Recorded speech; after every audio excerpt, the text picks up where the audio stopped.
Salut à tous, c'est Analyste. On se retrouve pour le débrief du match Retafe-Barça, donc enfin Barça-Retafe, en espérant que vous ne vous soyez pas endormis devant, bon, on va dire les termes, devant une purge de 90 minutes.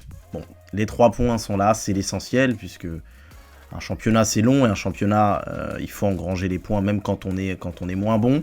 Mais quand on supporte le Barça, on a des exigences en termes de jeu. Et c'est vrai que aujourd'hui, enfin ce soir, c'était très laborieux.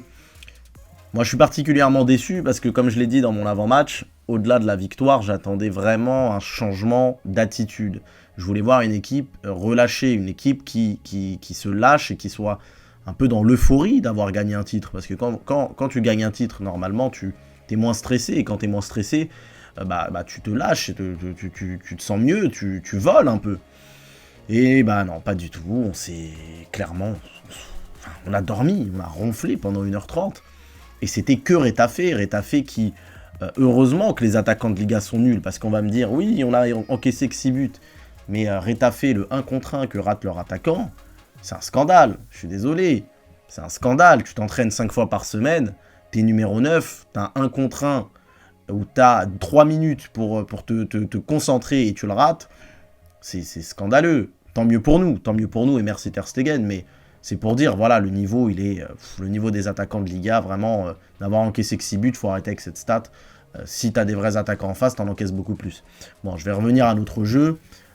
Sur notre jeu, donc 4-3-3, sur le papier, c'est la composition que je voulais voir. Après, dans les faits, c'était compliqué. Déjà, Pedri et Gavi ont été inversés. Gavi était à gauche, Pedri à droite. Bon, on est quand même en janvier et Xavi n'a toujours pas trouvé son milieu de terrain. Il sait pas. Maintenant, il change même les positions entre les relayeurs. C'est compliqué quand même. À un moment donné, il va falloir trouver une formule et la répéter. Ensuite, on a évidemment Ansu qui, lui, avait une grosse occasion de se montrer devant et qui, désolé, mais Ansu, ça devient vraiment problématique. Ansu, moi, comme tous les Barcelonais, je pense, on veut qu'il réussisse. Mais à un moment donné, le gamin, il faut aussi qu'il y mette du sien. L'attitude, elle est scandaleuse. Il joue comme un mec qui a 5 ballons d'or. Faut arrêter, à un moment donné, en termes d'attitude, de nonchalance. Ça a montré dans les écoles de Zouk, là, le mec est mou, quoi. Ah, il est mou, franchement. Qui prennent exemple sur Gavi. Gavi, on peut lui reprocher plein de choses, mais il se donne à 200%. Voilà, le soir, il va se coucher, il est fatigué. En dessous, il peut rejouer encore 2 matchs, il peut jouer 2 matchs à ce rythme-là. Son attitude, pour moi, elle est pas bonne. Alors après, oui, physiquement, etc., on a déjà dit les mêmes choses, on va pas se répéter, il a du talent et compagnie. Mais là, il faut vraiment qu'il fasse un reset. Je pense que le numéro 10, c'est un cadeau empoisonné. Il a clairement pris la grosse tête. C'est triste, mais il a pris la grosse tête. Après, c'est un jeune joueur, c'est comme donner 1 million d'euros à un jeune de 18 ans. Il va péter un câble. Je pense qu'il a pété un câble. Donc, je milite, moi, de plus en plus sérieusement pour lui retirer son numéro 10. Alors oui, c'est peut-être dur, mais il faut qu'il comprenne faut qu'il redescende et qu'il retourne travailler. Les autres prestations individuelles, Sergi Roberto égale à lui-même, il n'a rien apporté. Baldé qui est sorti à la mi-temps, alors pour raison tactique, ça m'a surpris, et ça n'a clairement pas payé parce que la deuxième mi-temps, déjà que la première mi-temps, c'était compliqué. On a marqué sur la seule erreur de Retafe qu'on a très bien exploitée, donc une transition rapide. Mais la deuxième mi-temps, on s'est complètement endormi. Et Baldé, donc, qui est sorti pour des raisons tactiques, pour faire rentrer Alba. Alors là, j'ai pas très bien compris, j'ai pas compris. Qu'est-ce que Alba apporte de plus que Baldé? Il faudra que Xavi m'explique plus en détail. En tout cas, deuxième mi-temps catastrophique, donc sans Baldé. Busquets égale à lui-même, donc dans son rythme, clairement un rythme d'EHPAD. De toute façon, le match, dans sa globalité, c'était l'EHPAD. On va pas se mentir, c'était vraiment... je pouvais jouer, clairement. Et j'ai pas de cardio, mais je pouvais jouer, je vous le dis. Les milieux, Pedri Gavi, il n'y a pas de connexion, ça c'est toujours pareil quand ils jouent à 3. Je pense que vraiment aujourd'hui, il faut abandonner cette histoire de le 4-3-3 avec 3 milieux de terrain et Busquets en point de basse, ça ne marche même plus contre Retafe. Voilà, même contre Retafe, ça ne marche plus. Si Busquets se joue, et on sait que Busquets jouera, il faut 4 milieux de terrain pour avoir un peu de jeu et un peu de lien. À 3, c'est pas possible.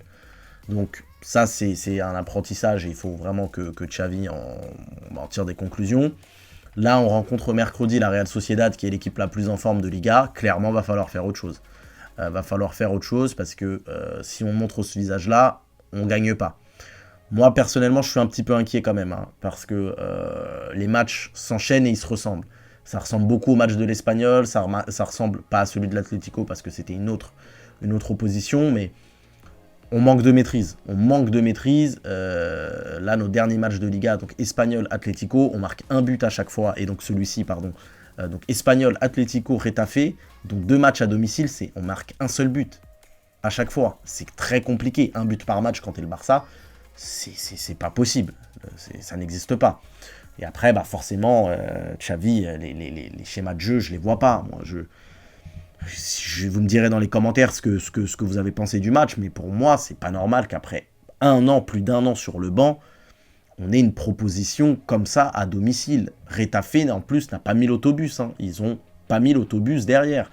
Ils ont joué, avec leurs moyens, ils ont essayé de proposer des choses.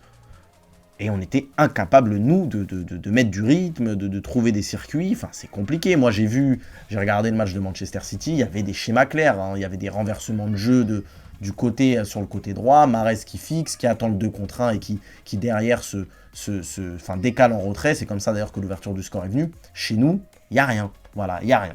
Donc moi, j'attends mercredi pour savoir si c'était juste un accident ou si c'est vraiment un mal profond. On va voir mercredi.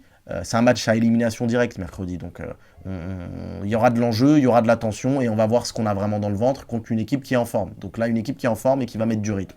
Moi, j'attends de voir si vraiment on a des difficultés à faire le jeu, si vraiment on a des difficultés au Camp Nou, ou si c'était juste un petit coup de mou qui peut y avoir dans une saison. Mais en tout cas, voilà, le match de le mercredi, en Coupe du Roi, c'est un match qui va nous apporter énormément de réponses. Donc dites-moi, vous, ce que vous avez pensé du match. Du schéma de jeu, de ce que propose l'équipe, hein, de ce que propose Ansu, par exemple, aussi, dans les prestations individuelles. Ce que vous avez pensé du changement de Baldé, le changement aussi, j'en ai pas parlé, mais le changement automatique un petit peu de Rafinha à la 60e minute, qui sort d'ailleurs énervé, agacé, parce que je pense qu'il se dit bah, je sors à tous les matchs, ce qu'on peut comprendre, en sachant qu'en Copa, Lewandowski et Ferran Torres sont de retour, hein, puisque les suspensions ne valent que pour la Liga.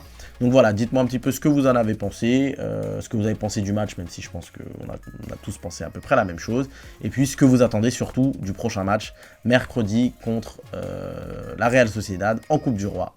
A bientôt!